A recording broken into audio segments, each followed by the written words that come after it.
Welcome to Freezer Milk Podcast. I'm your host, Bridget, along with my husband, Chris. Weekly, we talk about being parents, what happened that week. It's basically our therapy session to vent out everything that we went through. We are boy parents. We have 3 boys, Enzo, Rhett, and Arlo.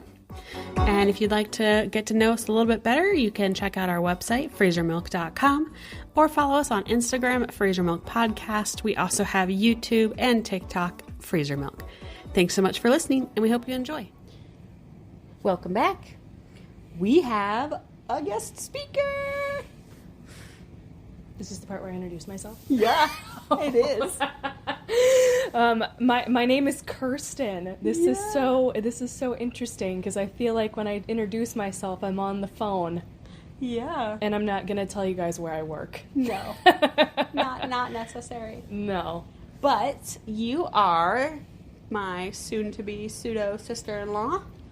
Because my cousin, who is like my brother, is marrying you. Yes. And we like you. So. Well, and to be like matter of fact, whenever he would mention you, I always thought you were a sister until one day he's like, you know, Kirstin, Bridget's really not my sister. I was like, oh. Wait, what? Yeah, I never realized that. I was like, oh, you only have brothers? That's weird. Yeah. I thought you had us, like, I thought you and his other cousin were his sisters. Nope. Mm-hmm. But he's like a brother. Yeah. But it's funny to think about. I was thinking about this the other day because we've been just moved back to Virginia, and he was a large contributing factor to us moving out here, was being around him and you and his mom and dad and his siblings to have our kids grow up around family that actually loves them and likes them and wants to hang out with them for however many years that is until everybody disperses and moves elsewhere. Mm-hmm. But it's crazy to think about that. When I first moved to Arizona 10 years ago, like, he and I weren't close like we are now. Mm-hmm. But it was because, think about it, like 10 years ago, the dude was like 19, 20, you know? So. Are you allowed to cuss on this podcast? Yes. I should have prefaced that because Yeah. I was going to say, holy shit. Yeah. Okay. Thank you. Isn't that crazy? To imagine what it would be like to be a wee, like, 19-year-old Chris. Yeah.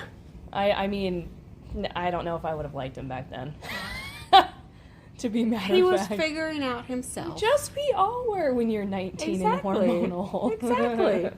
So it was funny that over the last 10 years, him and I grew a lot closer, and it was probably in the last 5 years that we, like, started becoming really close. And, like, so was it you or was it Chris who, like, made the more of the, hey, I want to be closer? It started when he originally came out to visit. Yeah, it was when he first came to visit Arizona. I think that was probably when he started maybe a little bit earlier than that. He started realizing, like, oh, Bridget's been through some fucking shit with guys she's dated. Maybe I should ask her opinion about some dating stuff. So it started with, like, both him and his brother would call me and be like, hey, question. Mm-hmm. I'm in this predicament. What do you think? I like to call those situationships. Yes. You know, the ones that don't quite make it to being a relationship, situationships, because you're like, well, I kind of see them, but also I don't know if I'd bring them home to meet my mom. Mm-hmm. Mm-hmm. So it started with that. Like, I was like the older, wiser sister, pseudo-sister. Right. But then he wanted to come visit and wanted to introduce me to the person he was dating at the time. Mm-hmm. And so I was like, absolutely, you can stay with us. Like, why not? So we did. And then he started coming out more frequently, and then him and that person, like, went their separate ways, and we talked a lot, and he came out and visited, and then I had a Rhett. Mm-hmm. Oh, yeah, for the record, Chris did not want kids. No. At all. No. None. 0 until you had that baby. Yeah. But that was the first baby he really got to interact with. Yeah. I gave him a lot of freedom with Rhett. Like, I was like, you got this. Like, I'm going to go in the other room. Was he scared to hold the baby? Surprisingly, no. Once I was like, hey, do this and this, and he likes this, he was like, okay. Because did you see him, like, fresh baby? Yeah, he saw him first when he was 3 weeks old. Oh, yeah, that's very fresh, and most guys don't want to hold the 3-week-old baby. Yeah, yeah. But right at that time was terrible. Just screamed all the time. We told him, like, hey, he's going to scream whether you hold him or not. You're not doing anything wrong. Mm-mm. He's not going to calm down because he was super colicky because of dairy. So, and then he started coming out pretty frequently to hang out with us, and we went on vacation together, and I think it was the vacation to Florida when he was a guest on our podcast. Yes. But I think that vacation is what changed his mind. Yes, because I think that was the same trip when he went down to see... Did he see Matt? He did. He saw Matt at that time. Yeah. And that's when he kind of was having a real, like, I should probably figure my shit out if I really want to get married and have kids one day. And he must have been... He was 27, because he's 20... No, he was 28. Because he just turned 29 this year. Because he was 27. 27? Uh-huh. Wait, didn't you go on the trip last year? Mm. No. That was the first Florida trip. Didn't you guys go on one last year? We came out here last year. No, but in the beginning of the year, last year. You guys went to Florida in May, did you not? Yeah, that wasn't, that was 2 years ago. It was 2 years? I thought you went on a trip. Well, so, it wasn't this past May, and he was 28. Because I met him right. after 2 months after the trip. Yeah, it was 28. Yeah. Yeah. Because it's when he was like, yeah. Seems like 2 years ago. Well, you know what, it feels like sometimes when I say life is what's fun. Yes. Life is But yes, so that trip I think is what was the turning point for him, because he got to be in a hotel room with us with Rhett and experience day in, day out, and just hanging out, and he did that at our house, but it was different in a hotel room because it was much closer quarters. Oh yeah, and you're constantly in. For the record, I have 2 nieces, and I raised one of them for the first year and a half, so I understand in close quarters. You learn everything about everyone, the desirable things, the undesirable things. Yep. Kids are always trying to kill themselves. Yes. All the time. Yes. Constantly trying to unalive themselves. That's a good. I like that unalive. I feel like that should be on a shirt. Right. Yeah. It's But yeah, so now you guys are getting married. Oh, good. And you have talked about having kids. Yes. So, for the podcast world, Chris and I met online last year. In June, I slid into the DMs. I slid into the DMs because I was a 29-year-old gal, almost 29. I shouldn't, sell myself short here. I'm not that old. You were 28. I was 28, almost 29. And I slid into the DMs online because he says that he tried to message other women and nobody would message him. And I was the first gal on the platform that we were on that messaged him. And circa then, we actually talked. I should say we exchanged a few messages, and I just gave him my number. And then, we talk about the really heavy hitters, right? Because you want to know, what are your plans in your life? What are your jobs? You kind of got to figure that out, compatibility. Right. You have compatibility, yes. And those you don't want to waste your time. Not in today's day and age. Right? And then date for 6 months and be like, we don't want the same things. What? Right. Well, I think he was more beside himself that a gal from North Dakota sent him a message, and he's like, "What did you look up? How did you find me?" And I said, "Well, you should have some education." I'm not prejudiced against anybody who doesn't go to school, because I didn't go to school for quite some time after I turned 18. I worked in the workforce, but anyways, school, had to be 5'10", had to be 5'10". I think it's really sad because they ask you about the build. What do you want someone to look like? I'm like, you know what? It just, as long as they take care of themselves, I don't really care. Yeah. Had some, aspiring, have similar goals. But anyways, I digress. But yeah, it's been about a year. We got engaged 6 months ago, and I think that's when I really started talking to you. Yeah. Because he's like, hey, these are my family members, and when you move out here, it'd be kind of cool if you got to know them. And I'm like, awesome. I don't know what it's like to have that's a lie. I do have family members. Excuse me. You're like, why do I need to get to know Bridget? She lives in Arizona. But at the time, we didn't know that preface, circa how many months, fast forward, that you would be all the way out here in now we're not in Arizona. I'm sorry. I've been up since 5:45, so please don't hate me. To Virginia. Virginia. But if you would have asked me last year, it was never in my mind that I would even be in Virginia. Chris knew from the beginning. He's like, oh, I knew you were coming out here. I knew that we were going to be together. I'm like, are you sure? He's just telling me what I want to hear. Because I was still feeling you out in the beginning. I was not all in yet, sir. I was not all That's in. Cute that you were, but I was I'm not all in. I needed time. Well, because he was a homeschool kid, and nothing against people who are homeschooled. You're like, geez. I'm not all in because you're a homeschool kid. Well, he was homeschooled. You know, it's really funny because you sit there and think... He's like what you...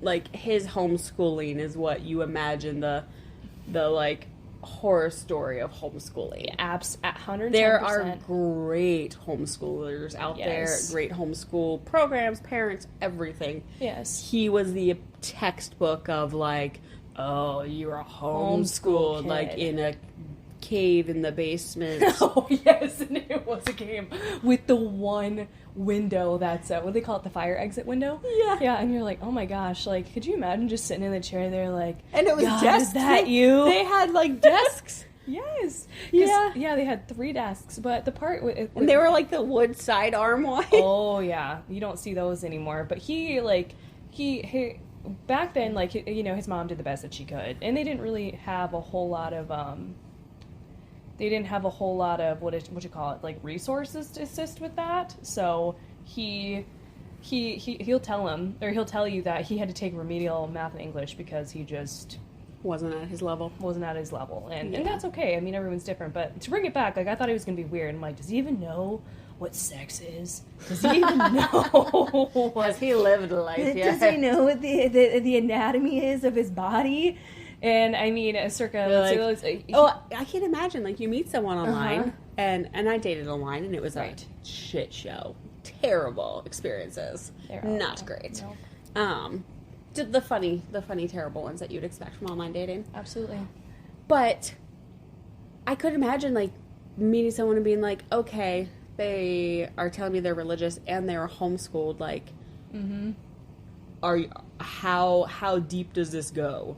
Right. Like, how religious are you, and how straight, narrow, and strict have you been your whole life? And maybe I align with that, and maybe I don't align with that, and maybe that's not what I want, or maybe it is what I want. Like, but to still have that, like, oh, I don't know.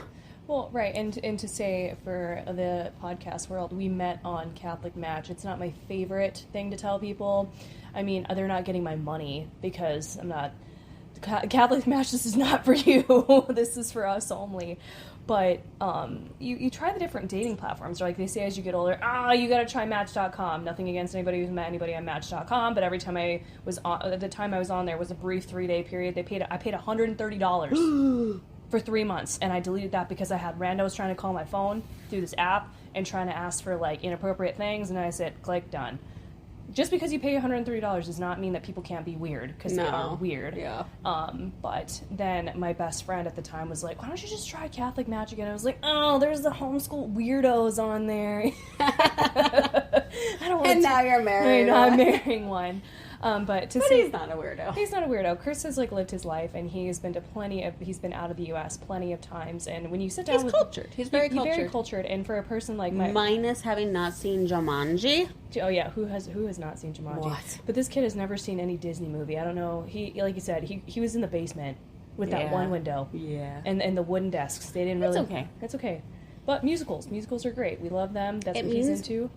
When and if you guys are lucky enough to have kids one day of your own. Oh yeah. He will get to experience these Disney movies for the first time with them. Oh, absolutely. And that would be so cool. Right. And so, I'm hopeful, like, because I was a Disney gal, but I was also Nickelodeon.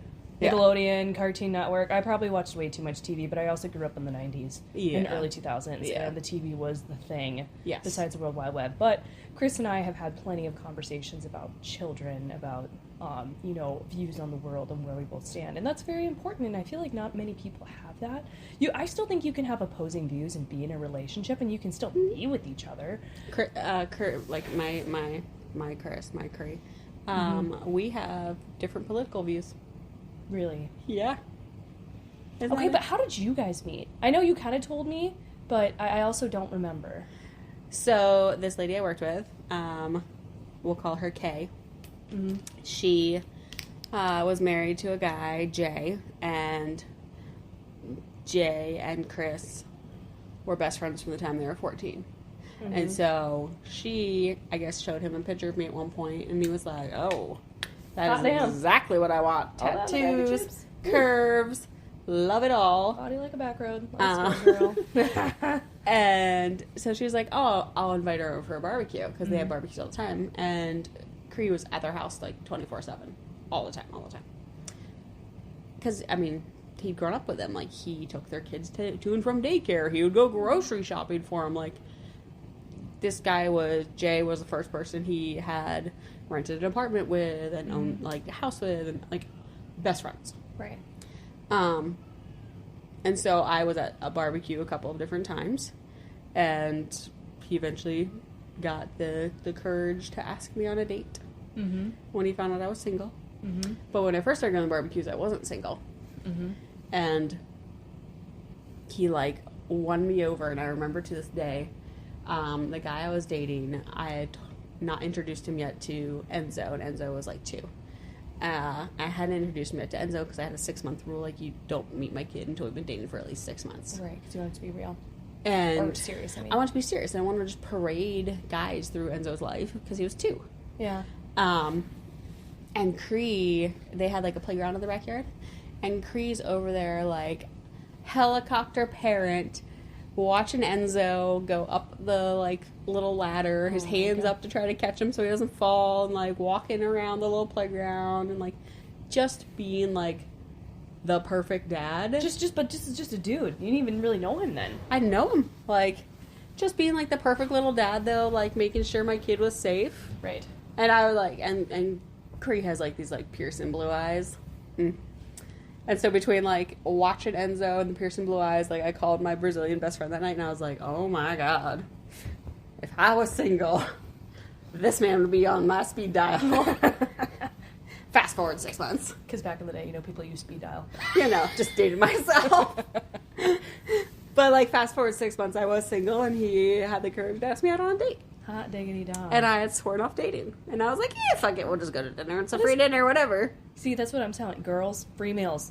Normalize that. Because you know what? You don't. Oh my God, lunch dates? I used to do lunch date and dinner date on the same day. Yeah, why not? You just do them all in one. You want breakfast, lunch, dinner, maybe a supper, a drink. Who cares? Yeah. You know, whatever. And this goes for guys too. You know, it can be anybody. Honestly, like, what do they say? Like, especially when you're new in the dating world and you're not like you're still like testing out multiple people, well, right? Right. So you'd be like, hey, let's grab lunch. I can do lunch on Saturday. And then to the other person, because they'd be like, I want to hang out this week. And you'd be like, hey, I can do dinner after 7. Let's do a late dinner. All right. Well, here's the because question. you could always cancel dinner. You always book the lunch with the person that you're like not quite sure, but like if it runs long, it's fine. Yeah. So do you need to preface that you're dating multiple people? Do you have to tell that people when you go on a date? So I feel like on online dating, this is my 2 cents, is that in the beginning when you first start chatting someone up, it's kind of expected you're chatting multiple people. Right. And then at some point the conversation needs to be had. We are choosing to only date each other. Right. And I kind of made someone really mad because I'd been through dating a couple people online, or like had been on the receiving end of like, hey, I'm choosing someone else and I want to strictly date them now, so like we're not going to hang out anymore. Right. And I've been like, hey, that's great. I appreciate you being upfront and honest. No big deal. So I remember distinctly, I was on a brunch mimosa date with this guy, and he'd asked what I did that week, and I stupidly was like, oh, I caught a football game or whatever, earlier this week. And he's like, oh, who'd you go with? Oh shit. And I was like, oh, my friend so and so. And he was like a date? And I was like, yeah, it was just casual. And he was like, you're dating other people? I'm only dating you. And I was like, we've been chatting for like 2 weeks. The fuck you mean you're only dating me? We didn't discuss this. We didn't talk about the terms and the conditions. Right. Like, we've been chatting for 2 weeks. We've gone on like 3 dates in 2 weeks. Like, what? See, and that's a part. It's one of the hard nuances of online dating. Yes, and I agree with that, because I'll be honest. Like, so before I had done like Catholic Match, I was a Bumble gal because I'm a Type A. I want to send a message first. Yep. Because I want to know what I'm dealing with. Yep. I ain't trying to have some rando slide into the DMs, but they could probably feel the same way about me. But my point is, at one time, like, I think you can talk to multiple people. And as a person who enjoys getting to know people, I love conversation. Yeah. I love knowing what makes people who they are. But, like, it's so overwhelming. Like, I don't know how multiple people, like, with so many different, like, relationships, Or Yeah. can you call them relationship? I guess, like... Dating, casual dating. And I don't think there's anything wrong with that. No. I just get overstimulated. Yeah. I think at one time maybe I had 3 and I was like, that's enough. I could barely even handle talking to 3 people at the same time. But I feel like at that moment, you weed out who you want to go on a date with. I had a priest tell me once, and he said to me, he's like, Kirstin, just date them all and weed them out. And I was like, really?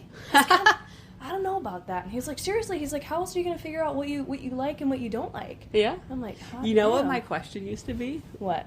Back on, like, the Bumble days? Oh my gosh, is this like a pickup line? Yeah, yeah. So I would Yes. ask a question, because I'm like, I need to, like, screen you to, like, see if I'm going to, like you or not. Mm-hmm. So I'd be like, tell me your favorite restaurant in Phoenix and why. Oh, okay. And I'm curious about the answers. Did you keep an ongoing list? I did keep an ongoing list of places to go try. Oh, okay. Because I was, like, newer to the area. Oh, so I was smart. like, I'm just going to keep a running fucking list of, like, restaurants that sound good. But the people that answered, like, a restaurant that I didn't like, I'd be like, no, we're not a match. We're not a match. But did you... Like, your favorite restaurant is Fridays? TGF Fridays? Oh. Really? Like, Probably like chicken tenders, like and French fries. we have an amazing, like, food mecca culinary scene going on in Phoenix of, like, bougie artistic food and, like, awesome flavors and, like, foodie. And you picked Fridays? No offense on Fridays. Fridays is consistent and delicious, but, like, if that's your favorite, I just don't think that we're going to match, because, like, I want not the food standard. experiences. Maybe he's going there for the deals, you know what I'm saying? 'Cause Right? you can Again, not going to match. I want to experience and spend the money on the experience. Okay, let's be real though. Did you ever have somebody who was like trying to like give you? I'm not going to say like a Michelin star, because Yeah. I mean, if he did, hats off to that dude. Praise be. But the point is, did you ever have somebody put like an upscale restaurant and they take you out and then they're like, hey, you got to pay for your own meal, or they were bluffing? Luckily, no. I did That's good. have my best worst, and I feel like I talked about this at one point on the podcast, but it was probably years ago. My best worst, most hilarious online date was a lunch date. Mm-hmm. And it was in Scottsdale, and this guy was like, hey, let's go to this, I forget what it's called. It's like a popular place to eat and drink. Mm-hmm. And he was like, if you want to park your car at my townhome, we can just walk to downtown Scottsdale. And I was like, yeah, because he's like, parking downtown's terrible. And I was like, that's true. It's very true. It's a nightmare. You don't want to pay for parking, you don't want to deal with parking and all that. So I parked his townhome, and we walked. And we like chit-chat while we walked, first date. And I was like, I'm not going in your townhome. It's not a gated lot. I'm not concerned about my car. You know, it's nice, but it's not like, I'm not worried. And we get there, and the dude starts throwing back the fucking, like, Manhattans. Oh, girl. It's like, he's in 3 deep before our food arrives. That's spicy. Yeah. And I'm, like, having one. And I'm like, oh, this is strong. Yeah, that's like, that puts the hair on your nipples. Uh-huh. That's what I used to say with my friend. Oh, good night. Yeah, Absolutely. 3 deep before food arrived. Mm. By the time we left, he had 7 Manhattans, was slurring his words, How is he like not shitting his brains out? was like blackout drunk basically. And I'm like, knows I have a kid, because I had Enzo at that point. Mm-hmm. And I'm like, this is the impression you want to give? Where do you think this is going to go? Like, I'm dating to actually, like, go somewhere, not dating just to, like, date. Right, looking for something serious. You know, like, I'm looking for something a little serious in life. You said you were too. You're fucking shit-faced drunk, dude, at lunchtime on a Saturday on not even on mimosas, on Manhattans. Did you have to call him an Uber for him, or what? No, he stumbled his ass back to his townhome. Did you I was walk like, with him, or did you... I did, because my car was there. Oh, that's awkward as hell. It was so fucking awkward. And I was like, this is why you fucking walk. Because you probably don't have a driver's license. Because you've probably gotten a DUI. Oh, good night. I was like, and he was like, he like called me the next day. I was like, I had a great time yesterday. You want to go out again? I'm like, Hell no. fuck no, you drunk. Like, I have a 2-year-old. Why would I want to date you? This is what you ghost. Ghost. You know what? I'm not the person who buys into that, but with somebody who's like that big of a loser, no, bye. I was just like, what the hell? But like overall, my online dating wasn't bad. But the restaurant was like a great weed out question. See, that's the whole scenario. You gotta weed them out. Yeah, because it helped me know right away. Like, are you like I consider myself a foodie, and I consider myself like an experienced person. Like, Yeah. I will pay for bougie experience because I want it. I did a Michelin star restaurant in Mexico City. That's why you and Chris get along so well. Like, All about the bouge. Yep. Mm-hmm. it's not my everyday stuff. Like, I wear the same leggings for 16 years and Whatever. but it's experiences. I will pay for a good experience. Like, again, like I went to like a Michelin restaurant in Mexico City. Right. Fucking phenomenal. It was like 17 course tasting menu. Amazing. Like, out of this world. Absolutely worth every penny I spent on it. Absolutely. So it was a good weed out question. Help me know, like, are these my type of people? Are we going to enjoy a date? Did you put up a good restaurant? Right. And I'd, like, Google it. If I didn't know the name of it or, like, what it was, I'd Google a restaurant and be like, how do you rank? What do you serve? Let me look at your menu pictures. Does it look yummy? I think that's really funny because I don't know about you, but maybe some girls, and maybe some guys, too, have certain qualities that they judge people on.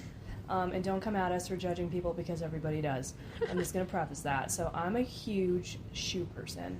Yes. I love shoes. I have multiple pairs of Dolce Vita shoes. If you don't know what they are, look them up. You'll probably buy them. Thank me later. But my fiance absolutely hates it because I have all these shoes. But each shoe has a purpose. But it's not about me. With guys, I would always look at their shoes. And I don't know if it's because I came from California and that was like very much... It's this Northern California, you have like Santa Cruz with the skaters, so people wear bands, and like I hung out with people who did Battle of the Bands, and so they wore the Converse, and those are just examples. So I could really feel like I could judge character off of somebody's shoes, and I'm like, ooh, you have nice style. You look like you could potentially come from money. I'm not about money, but there are some shoes out there that you're like, holy cats. Let me try to think of a brand. I can't even think of a nice brand of shoes. Not dude shoes, can't stand them, think they're the most ugliest shoes in the whole world. Yes, they're comfortable, but I would never wear them in a million years. But I'd always judge guys off their shoes. Yeah. Such a weird characteristic. Yeah. And when I met Because I feel Chris- like in North Dakota, you're not going to have nice shoes ever. No, okay, so for Like in everyone- California, absolutely judge them on their shoes, Right. but in North Dakota, You can't. Just kind of like with your cars. And so for everybody, I used to live in North Dakota for 8 years.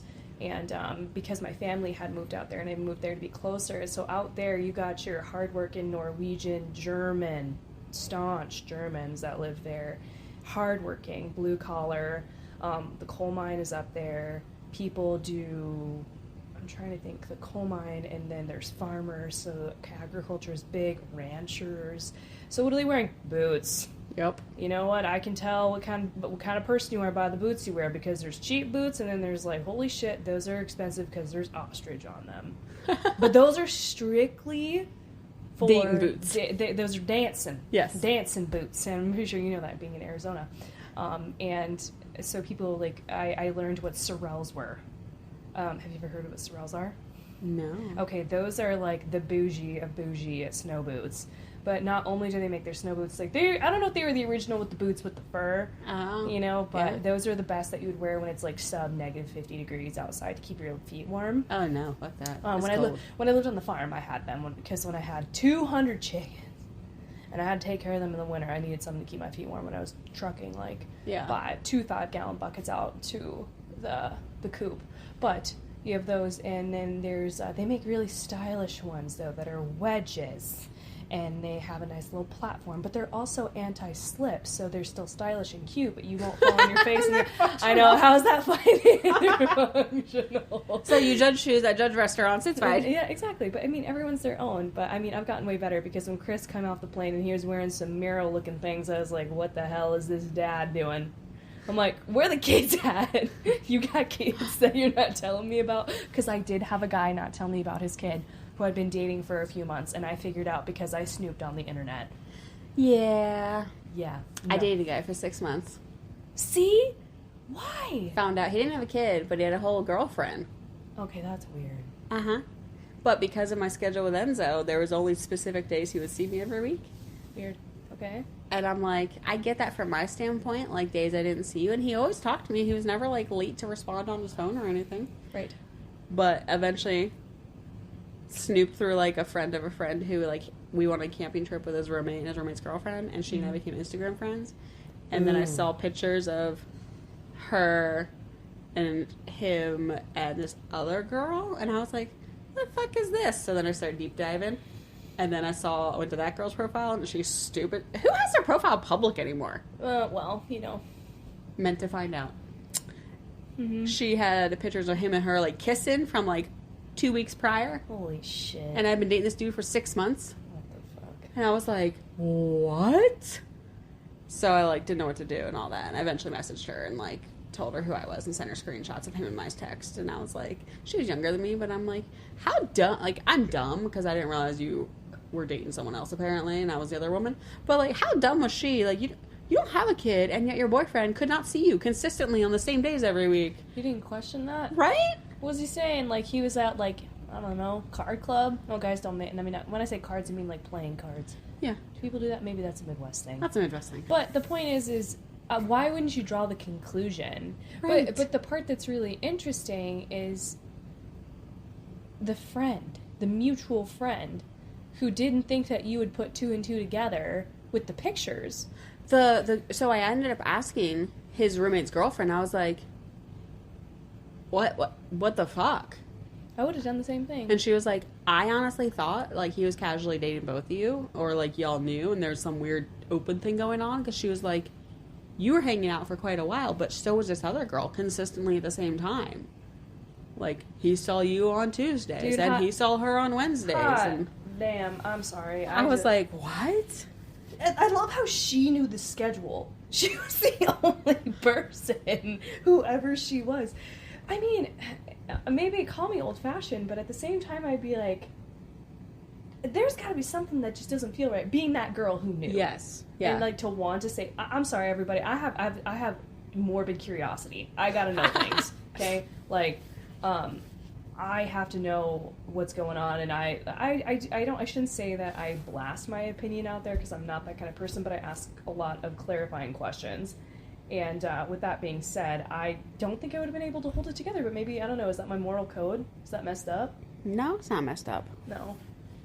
I think that goes. Well, it's like I went back and forth, and I was like, how do I approach this other woman and tell her, like, I'm so sorry, but, like, I think I've been dating your boyfriend. Because I looked back on her profile, and they've been together, like, 2 fucking years. Oh, that's awkward as hell. Have you ever seen, I don't know if they had it, like, if they had a group in Arizona, but in Bismarck, okay? In Bismarck, they had a group called, Don't date me. No, Are We Dating the Same Person? And it was on Facebook, and you could, like, literally blast pictures. Like, how wild. What? How wild is that? Like, and people would have full-on pictures. Needless to say, I was never on this group. I had somebody, like, show me it. Oh, he got irate at me, like, why the fuck did you have to ruin my thing with her? Blah, blah, blah. I was going to break it off with you anyway. Motherfucker. And I was like, whatever, dude. Like, you're fucked. You're just pissed because you got caught. Right? People are just, whatever. But I don't know. He had the same pet names for us. Ew. Okay, that's disgusting. That just makes your hair stand up on the back of your neck. Make life easier for him. Didn't have to remember which one to call which. Or who didn't even know what your name was. Right.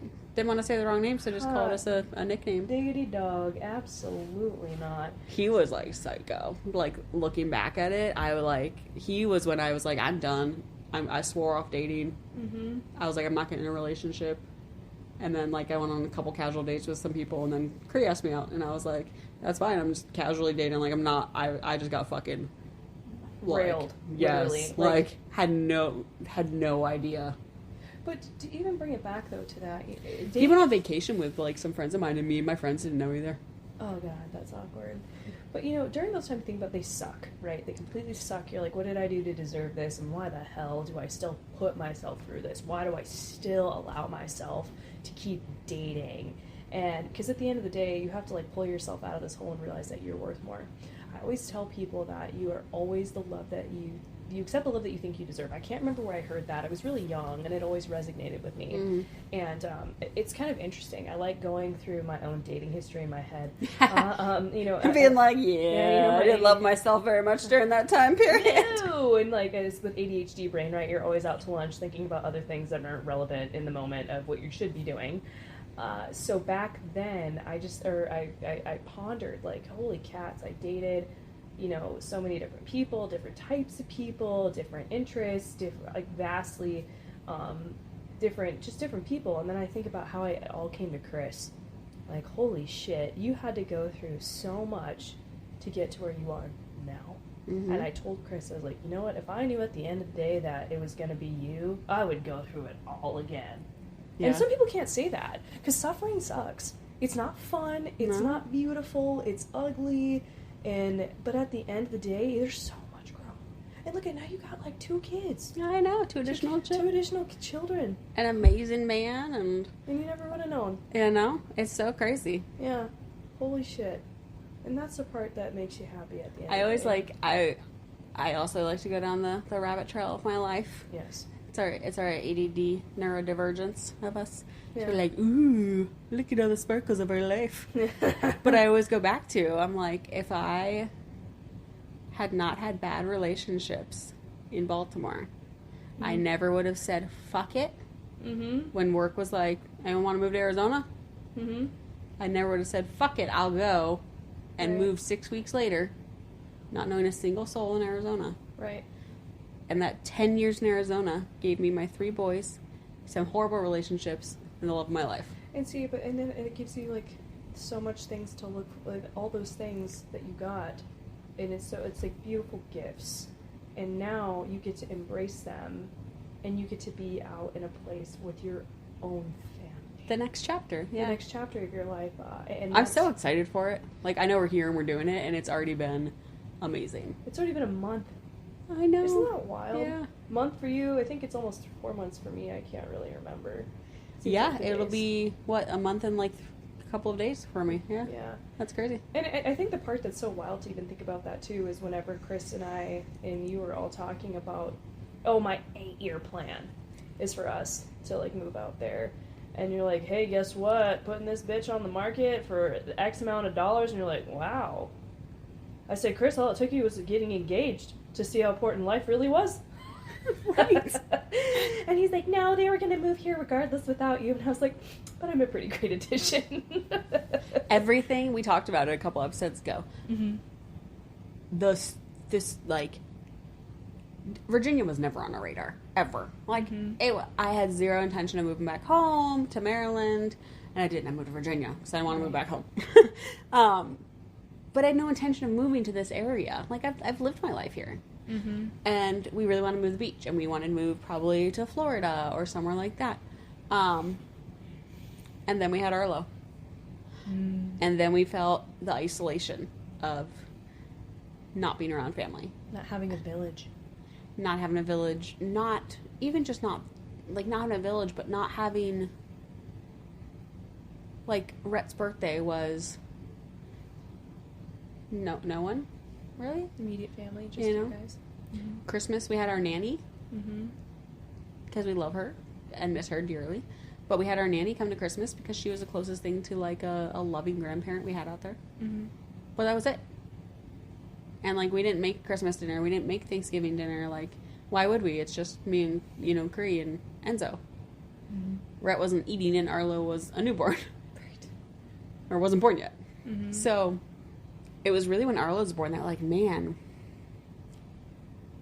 like, I wish we could raise our boys around family that love them, because they deserve that. They deserve to be surrounded by people. It's so important. But it was a wish back in December, January. And then Enzo comes to us in February and is like, I really want to go back to virtual school. I don't like my school. Mm-hmm. And Enzo's dad comes to me and is like, hey, he cut his parents out. He's like, I know originally we talked years ago about you guys moving out of state and us moving out of state too. Would you ever want to consider moving out of state again? Mm-hmm. He's like, now they've cut my parents out, there's nothing really keeping me in Arizona. And I was like, yeah, absolutely. Right now it doesn't make sense. The housing market, we're upside down. Like, it doesn't make sense. And he was like, just keep it on the back burner. I was like, step one, let's get into a virtual school. That'll make life easier. So then if one of us wants to, we can. Okay. And then the housing market started turning. And then all of a sudden, 3 houses in our neighborhood went for sale. In the price range that would make sense for us. And our house had more to offer. Mm-hmm. And then Chris threw it out there jokingly, like, y'all should just move. You know, Cree fell in love with it. Enzo's going to be going to virtual. Fuck it, y'all should just fucking move.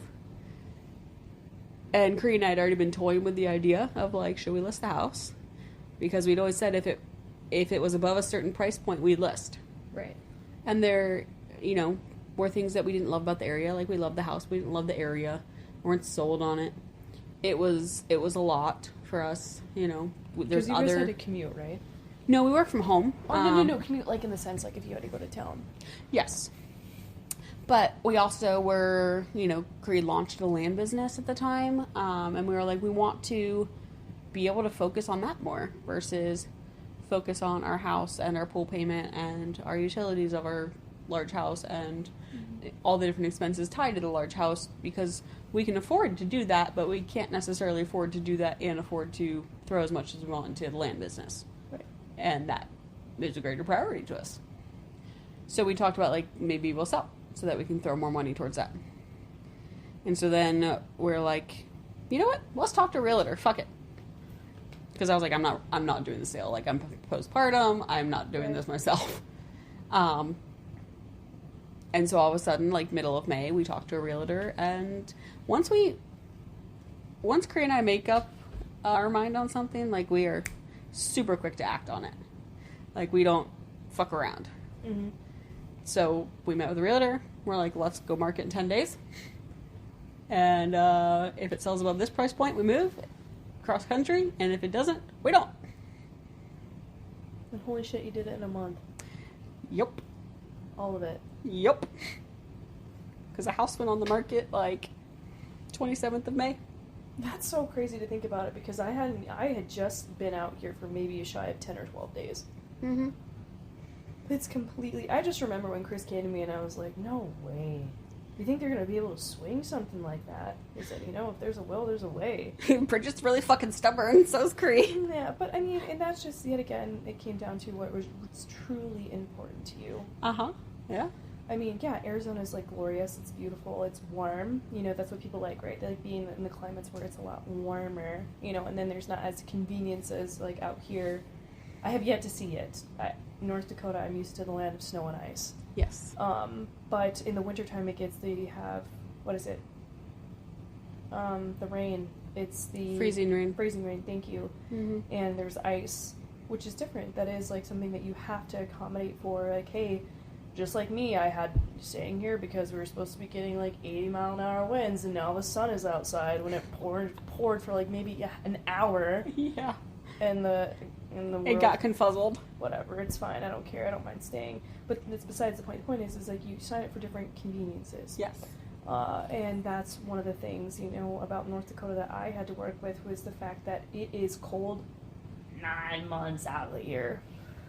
We're talking snow, ice, and I bought my first... Arizona's hot 9 months out of the year. Exactly, and you can't go outside. People, yet again, coming from Arizona, California, people don't realize that you can't just go outside. No, you can't. Do you want melanoma? Do you want to get skin cancer? And do you want to get blisters? Dehydration, heat stroke, sun poisoning. Exactly. Oh, you can just go swimming. It doesn't matter. There's no amount of water that will save you at that point. You just stay inside. My birthday in July, literally, so many birthdays were spent at the movie theater, so many birthdays at Chuck E. Cheese. Yeah. I mean, if it wasn't scorching hot outside, we might go to the pool in the evening. Yeah. Which doesn't make it that much better. It's still very hot. They're like, oh, you can go swimming after 4 p.m. Still can get a sunburn.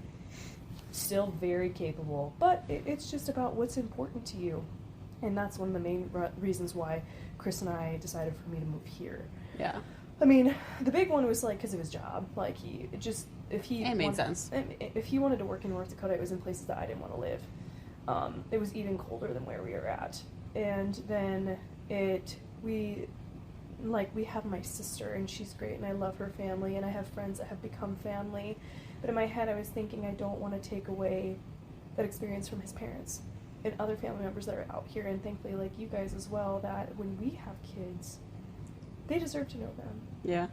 And, I mean, we'll always go travel back home and see home as in North Dakota. This, Chris corrected me. He said, "This is your home? Virginia is your home? You're going to have to change your terminology?" And I'm like, well, you're right. But the point is, you can always go back. But this is This chapter is great. It's a great chapter. And the best part is you're not doing it by yourself. Yeah. You got another person, you got Cree, you got me. Yeah. Who have been on it together. Yeah. And that's the big thing, too, is, like, you and I didn't even talked about it, and Kirstin and I didn't even talked about it, about, like, there's different seasons and chapters in your life where you'll do things for the time. Like, we had a pool in Arizona. We fucking loved it. And then Rhett got older, and is little Evil Knievel crazy Houdini. Houdini, love that. And now we don't want a pool because the anxiety of our child drowning It's big. Is very big. Will we have a pool again one day? Absolutely. We love water. Right. But we've learned that this season is not it. Mm-hmm. And that's okay. Right. Somebody else is loving our pool right now. And that's okay. And that's the beauty, right? And I think that's like the fruit, right? Is you have different seasons of your life, and with that there's ebbs and flows of how things go. I'm very much in a season of learning how to be in a relationship with Chris. Yeah, in the same state, like together. The same state together, which everyone's like, oh my gosh, it's so glorious. It is very glorious. No, but you're going through the growing pains that a new dating couple would go through. Right. But you're going through it 2 months before your wedding. Exactly. So I mean, granted, like I had met with a priest, and I was kind of explaining everything to him, and he's like, what you're going through is completely normal. Yeah. And, same thing with my therapist. Everything is completely normal, and you got to give yourself grace. This isn't a sprint. This is a marathon. I know that's the worst cliche, but it totally is fitting in my life. And you don't realize the amount of grace you need because you're so hard on yourself. With you thinking like, oh my gosh, like I gotta make sure I'm doing great at my job. Gotta make sure that I'm working out X amount of days a week. Gotta make sure I'm like, not only am I going to mass, but I'm praying, and I gotta make sure I'm connecting with people. And if I'm not connecting with people, it's just a lot of things. But it's recreating the foundation, because right now, just like Rhett, when he first came here into your home, he didn't have any of his familiar belongings. Yeah. And that's how I feel. The displacement. A lot of my stuff is spread out between two homes, as I live in an apartment and Chris has his own home, and I have stuff spread between the two different places, and it's not a solid foundation, and it's going to take time. And I really, for yourself too, like, you're adjusting. Mm-hmm. New area. Now you get to see your family all the time, which is great. Yeah. Everybody's within an hour away. Yeah. Like, how great is that? I never grew up with my extended family I was close with when I was younger, but not as a grown adult. Yes. The whole reason I moved to North Dakota was to be close to my sister because she was having kids. And it really grew our relationship together. And I wouldn't have had it any other way, but coming out here, like Chris is like, our families are becoming one, and you will also have my family. And that's been like such an interesting, like, it's nice to have people that love you. Yeah. And you're like, oh shit, it's unconditional. Yeah. Wow. Yeah. What the hell is that? Unconditional love. You mean I don't have to do everything by myself? Yeah. And that you do have people who love and support you. It's like Cree and I were talking about, so we attempted to record a podcast yesterday and then forgot to record. So we had a whole 45-minute conversation about... was there just so much nuggets in there? Oh, man. So many nuggets got missed. But we were talking about that there is my cousin's family, the M family, there is some special magic that they have. Right. That is unlike majority of families. Mm-hmm. Like, they are odd and weird and unique and homeschooled and whatever. Mm-hmm. But there's some special magic where we specifically brought up there is an unconditional love that each one of the brothers have, that the mom and dad have, that they just love. They will give opinion and they will still accept and love you more. Mm-hmm. And we specifically were talking about it because Cree was like, it's so interesting to see already in the almost month we've been here how much they love on our kids. And how much, Cree's like, I feel so accepted from them. And like, they have no reason to accept me or love me. And I was like, what do you mean? They have no reason. Like, they see that you love me. Mm-hmm. They see that you love your kids. And they love that. Mm-hmm. I was like, they just have this little special magic in them that is not common, in my opinion. Well, and it's beautiful because this even goes back to the whole, like, if anybody out there is, like, into philosophy or into, like, Aristotle, I 10 out of 10 recommend the Nicomachean Ethics. It talks about the different moral virtues, one of them being friendship. And there's 3 kinds. The first one is utilitarian friendship, which is just like you go to the grocery store, you give the grocer your money, they give you groceries, that's it. That's the extent of the friendship. Then you have the second, which is friendship of pleasure. It's very, very similar to the third one that I'll talk about here in a minute, but the friendship of pleasure is like, hey, me and you share the love for Cheetos. We could talk all day how much Cheetos are great, they're orange, they're beautiful, they're crunchy, love to have a Cheeto party, but that's the only thing that connects you. Yeah. It's just that one thing. It doesn't have to be just one thing. It could be multiple things. But then there's the third. It's called the virtuous relationships. Yeah, say it louder. Oh, sorry. It's either too loud or too quiet. There's no in between. So the virtuous friendships are going to be your friendships that I explain like a fountain. With the fountain, it's continuously flowing, right? Yeah. So you're continuously giving, but you're also continuously taking, and it's just replenishing, and that's the virtuous friendship. They will always be there for you because they're choosing to love you. Yeah. And that's all we're meant to do in the world, is to connect and to love. Yep. That's it. Very simple, very easy things to do. And with that being said, love is a choice. You choose to love someone every day. Doesn't matter. They could completely piss you off, but at the end of the day, you're still choosing them. And that's the beauty. That's what you want in a family, right? Is the unconditional love. They're choosing you. They're supporting you. And you don't see that a lot. We didn't have it, so... And, like, Kirstin, his family know this. Like, my parents don't love unconditionally. They are extremely conditional in their love. Yes, and it's so sad, and I wish it... And Cree's parents were the same way. And, and I'm wondering if it's, like... And not to be that it's an excuse, if it's from their generation. Like, being like a boomer generation and having to worry about so much. Like, it is. They were the first, like, the big sandwich generation with, having kids and taking care of their kids, taking care of their parents. I can't speak for your parents because I don't know them personally. But they had so much that they were dealing with. And I say this because of my own parents. They both had their own addictions, and God bless. They're deceased, and their vices got the best of them. Yeah. And it sucks because I will never know. Yep. And that's another thing. And it doesn't give anybody the right off to be an asshole, okay, and to be conditional. But that's the thing is, were they doing it just trying to tame their kids? Like, hey, if you do this, I will get you this. Or, if you stop doing this, I'll do that. I really can't speak to that. And it should never be that way because it's, what do they call that? I'm sorry, my brain, it's not firing on all cylinders right now because I've been awake for a while. You look like you had something to say, though. I was going to say, it's... So something, talking about having different opinions, so something that, Cree and I differ on aside from politics is we differ on religious. And a lot of it has to do with the conditional love that I was shown by my parents was tied directly to religion. Yeah. And that put a really bad taste in my mouth for religion because it was, we will love you and accept you, but only if you're in line with what we want. Mm-hmm. And if you're not, then you are shunned. And see, and that's the sad part because, I always explain to people, and for the record, I am a practicing Catholic for the podcast world to understand.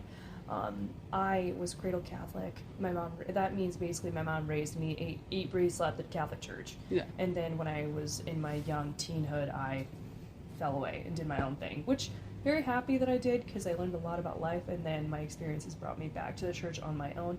Not because my parents told me, because of the conditional love. Just want to preface that. But with that being said, it's the people, people want to say, like, oh, the church, it's the church's fault. It's the people. Mm-hmm. The people are not showing the unconditional love that, Christ himself had done for his people. And that's the part that's sad. And some people can go very extreme. Yeah. Yet again, don't know your parents. They go very extreme that in order for God to love you, you have to do X, Y, and Z things. Okay, you know what? Don't need to be so much like brimstone and fire. Do you realize who, like, sat down at the table? Like, it was, like, strippers, prostitutes. Okay, maybe, like, my theology isn't that great. But the point is people have lived their life. Yeah. Because everybody, yet again, at the end of the day, is worthy. People want to be accepted. Yeah. And that's the disconnect. And it's sad. And, like, some parents just... I say this because my mom was very much a brimstone and fire until I sat her down and lit a fire under her ass. I don't recommend yelling at your mom at 13 years old and calling her a bitch, but I sure did when I was young because I was an asshole. And she's like, I give up. I want you just do whatever you want. And, well, in hindsight 2020, that's great when you're young. You're like, I'm going to live my best life. But then you find things that are not full of joy and not full of love, that unconditional... Like, there is some reasoning to with, like, the parenting to be like, hey, like, you could do this, but just want to let you know, probably not going to be the best outcome. Yeah. But I'm going to be here with my briefcase when shit hits the fan. Yeah. Just because you want to, like, go out and do things that you shouldn't be doing doesn't mean I'm not going to love you any less. Yeah, you're going to get mad because that's just how it is. But also the people we love the most hurt us the most. Yeah. And that sucks. Yeah. And I mean, in some cases it's great. Because sometimes opinions are needed to, like, protect.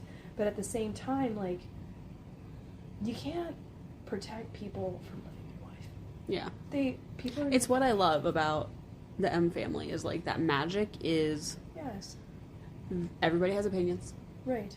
We've talked about this. Everybody has opinions. And what I love is that even if I don't agree with...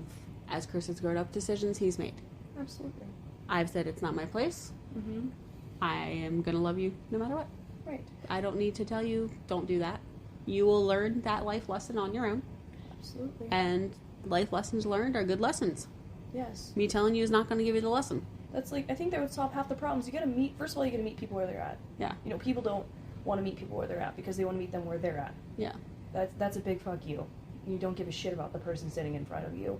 But then, like, my therapist told me, she's like, if you would ask people, do you want me to listen, or would you like my opinion? Yeah. That would, like, take away, like, 98%, 99% of the disagreements that people have in the world, because half the time people just want someone to listen to them. Yeah. And, as people, as family members, like, we think that we have this unsolicited, like, oh, we can offer advice, but who gives a shit? Half the time, some people don't want to. Okay, yeah. I'm just saying that. I've been there. I've done that in my work field. I've had plenty of people, like my patients, tell me, I don't give a shit what you think is best for me. I want you to meet me where I'm at and help me reach the goals that I want the way I do. And I'm like, all right, yeah, exactly. Yeah. It isn't about me. It's about you. Yeah. And that's the hard reality, right? I'm so excited for you to get pregnant and give birth one day. Get to make all your birth choices. I'm going to sit there and I'm talking about being a parent, and then I'm going to be a parent, and I'm just, going to be so impatient.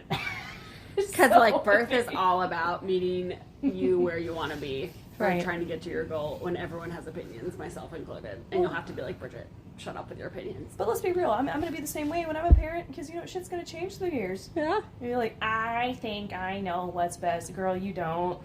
You really don't. You got to witness some grade A parenting tonight. Well, you know what? Everybody parents differently, and that's... Arlo was, like, laying on the ground crying, and we're all just sitting there looking at him. But then he was looking at you like, so you're just, like, going to pick me up or what? Right. Like, this dude just stepped on my hand, and I'm like, yeah, brothers. Yeah, boys. But at the same time, like, yeah, there's a warrant. Everybody parents differently, and not every parent is, like, every parent is wrong, right, whatever. That's, like, the discretion. So whenever I watch people's kids... I learned this the hard way, because I used to nanny my sister's kids, and some people, is it called, like, corporal punishment when you hit somebody? I hate to say it like that. It just sounds so bad. I don't know. And, I call it the more invasive way of instilling discipline on the scale. And I remember my niece, she was young, probably want to say like 2 or 3, she's being an asshole. And, like, I kept telling her no. And I gave her all these, like, different, like, warnings. I put her in timeout. Need to remind you, my sister at the time was still figuring out the disciplining thing, and she was at work, working her 12 hours. And I just had it. And I swatted her hand. And I told my sister, and that was, like, the end of the world. And I felt like the worst person. I was like, but I did all these things, and blah, blah, blah. Well, going into it, now I know I ask. I'm like, okay, so when your kid is, you know, upset, what do you do? Or, like, not upset, but when they're doing something they shouldn't be doing, how do you discipline? Because it's so important. Because I'm not walking into somebody's house doing things I shouldn't be doing. Because the last thing I want to do is get my ass kicked to the curb and never get to see those kids again. and it's true. Now, like, with that, like, there's just so many different things. There's no right or wrong. As you know, I remember in nursing school, I had my teacher tell me, she's like, at the end of the day, as long as they have a roof over their head and they're being fed, that's all that matters. Now, I don't really agree with all that, but I understand. As long as they're alive, it doesn't matter how they get there. You ask my fiance's mom, who essentially raised 3 boys on her own while her husband was making the paper. Holy shit. Yeah, I don't know how she did it. I don't know how she did either, because they all tried to kill. They were basically always trying to kill each other. Yeah, I mean, or themselves, unalive themselves every day. Yes, I mean, they were accident-prone children. Christmas cards, I guess, are about like the ER visits. I have not read these Christmas cards, but I have to look at them. The ER tallies. The ER tallies, yeah. Yes. I mean, Chris, I think, was probably the one who got the most. He did. I'm not surprised. Middle child syndrome. Yeah, you know, but he is, according to his brothers, he is the golden child, which is, you know, supposed to be the best child. I don't know. Anyways, the point is, it doesn't matter. You have to do what's right for you, and you have to see where you're at and what you guys both agree on. No, and it changes with every kid. It does. It changes with every kid. Arlo might be the kid you just sit there and just say you're disappointed in him, and he's just like, holy shit, my world's over. Arlo's our sweetheart, don't you know? Yeah, it's, you know, he was going to say, there's something about, like, you know, I can't even say, because he's technically the third born child. Because my niece, my youngest, she's the very loving one, will do anything to make you happy. And you tell her you're disappointed, and it's like the end of the world. No, yeah. Rhett's our wild child. Yeah. He don't give 2 hoots. Doesn't give 2 hoots or nothing. No. And you see his child runs blindly at everything. You ever thought of putting him on a leash? Yes! Absolutely. I was like, I've never been that parent in the backpack leash. I'm like, that's so cruel. And then I had Rhett hold, and I'm like, yup, you are absolutely going on a backpack leash if we ever have to go somewhere that's a large crowd in public. Oh, yeah. Because, like, you're a runner, sir. Son of a bitch. You know, I used to sit there and make fun of kids like that, but then I realized, like, no, there's real reasons why they do that, because kids are literally a danger to themselves, and they have no idea. Yeah. None. Absolutely none. And the thing is he's like I think I said this to you, maybe it was you or someone else, that they're in the discovery zone. They're always into everything. And he's just a very spirited child. Yes. He's passionate, and it will play well for him in his adulthood. Yeah. Golly, hopefully he's not a politician. Well, we're going to wrap it up. Thank you so much for coming on our podcast. Thank you. Hopefully you'll be here again one day. I can't wait to see you guys have kids one day. I hope they're just as cute as yours. And they're probably going to be just as wild, and we're probably going to have boys. Yep. Boys are amazing, though. I know, but I'm biased, and I love girls, but I love the boys, too. But I just don't know boys yet. You'll get to know mine. They're pretty fun. They are. They're a good time. They're cute. Love them. Well, thanks so much for listening. No problem. Oh, you're saying them, not me. Yeah. I got to listen to you. And you get to listen to me. And I'll talk again next week. Have a good night. Thanks, everybody, for listening. You can check us out at FreezeYourMilk.com. or Instagram. Freeze Your Milk Podcast. Until next week, guys. Thanks. Don't forget, parenting is a trip. We are all here on the journey with you together. Thanks so much for listening.